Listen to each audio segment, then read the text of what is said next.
today we are discuss our chapter number 17. Okay, and the name of this chapter is the discovery of fire.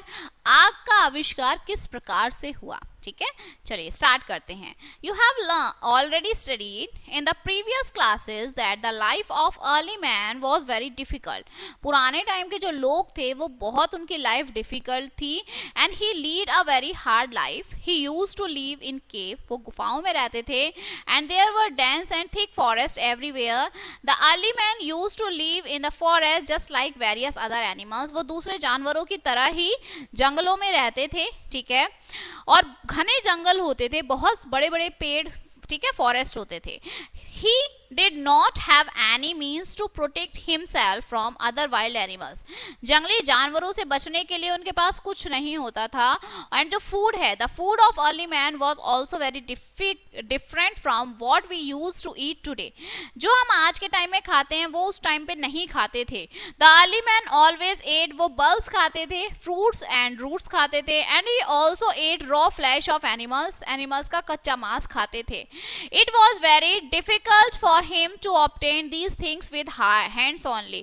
अपने हाथों से ही इन चीज के बारे में सब प्रिपेयर करना, ऑब्टेन करना बहुत डिफिकल्ट था. And it was also very difficult to kill the animals with the bare of hands. हाथों से उन्हें मारना, फाड़ना बहुत डिफिकल्ट होता था. So he realised that requirements of some tools and weapons. He begins hunting the wild animals with stones. अब उन्होंने पत्थरों से जानवरों को मारना शुरू कर दिया था. Then the early man learned that it was not possible to hunt the wild animals with shapeless and round stones.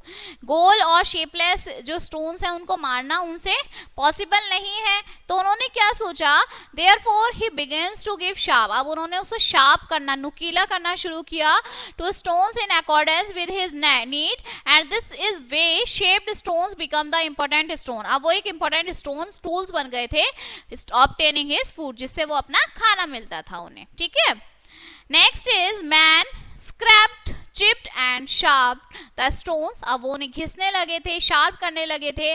After certain years of experience he started to make pointed sharp और sharp tool. अब वो बहुत shaped और sharp tools को बनाने लगे थे. ठीक है, man use stone tools, वो पत्थरों का tools का use करते थे to dig out bulbs from under the ground, to cut creepers and to fall trees. पेड़ों पे चढ़ जाते थे, क्रीपर्स को काट देते थे. And he use them to hunt as well, और मारने के लिए भी वो इनका यूज करते थे. He firmly fixed pointed stones in his wooden rods and started them as spears. With these spears he begins to kill animals from a particular distance.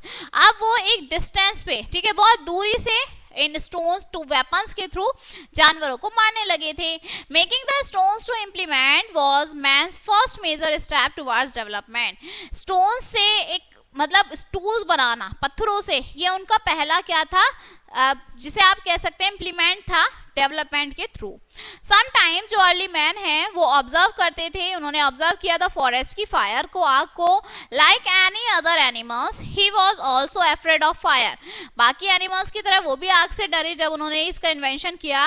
And this is the reason why man kept himself away from the fire in the starting में वो आग से अपने आप को दूर रखते थे. He never knew that he could also cook his food with the help of fire. It took a long time to learn about the relevant uses of fire.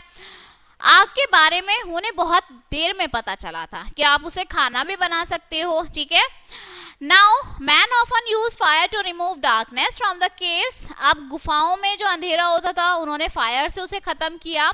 He begin to use fire to take warmth in winter. सर्दियों में सर्दी से बचने के लिए उन्होंने fire का use किया. Man successfully learn that how could a burning log be easily carried from one location to another location. अब उन्होंने समझा कि जो जलती हुई लकड़ी है उसे हम एक जगह से दूसरी जगह पर भी लेके जा सकते हैं. So he started using fire to protect himself from wild animals. अब जंगली जानवरों से भी उन्होंने बचना शुरू कर दिया था. Man would have eaten by chance bulbs animals and roots by burning them in the forest fire.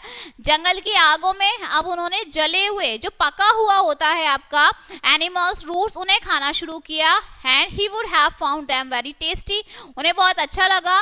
So he begins to roast bulbs and meats and roots, अब उन्होंने उन सबको भी पकाना शुरू कर दिया था। ठीक है, learning how to make fire was a very big incident in the life of the early man. He must have seen sparks when he struck two flint stones against each other to produce a spark। जब उन्हें ये पता कैसे चला, उन्होंने दो आग को ऐसे करा, आपस में रब किया और जब उसमें से चिंगारी निकली उससे क्या जली, हमारी आग बनी। ठीक है, he also realized that these sparks set the dry leaves to catch fire। सूखी पत्तियों में अगर आप इसे लगाएंगे तो वो आग पकड़ लेगी। and he also learned successfully that the fire could be now easily produced by rubbing two stones together। अब उन्हें समझ में आ गया कि दो स्टोन्स को जब आप रब करेंगे तो जो है फायर जनरेट हो जाएगी। ठीक है, जो डिस्कवरी है फायर की was a very important incident in the life of early man की लाइफ में बहुत बड़ा इंसिडेंट है, बहुत इंपॉर्टेंट। एंड नाउ जो अर्ली मैन है could have burn a fire whenever he wanted, अब जब उन्हें जरूरत होती थी वो आग लगा लेते थे। This made his life much better and at the same time fire seemed so important to him that the early man started to worship it। अब जब उन्होंने आग का इन्वेंशन किया तो उन्होंने फिर पूजा भी शुरू कर दी करनी। Okay, and this chapter is finished। now let us see some important points।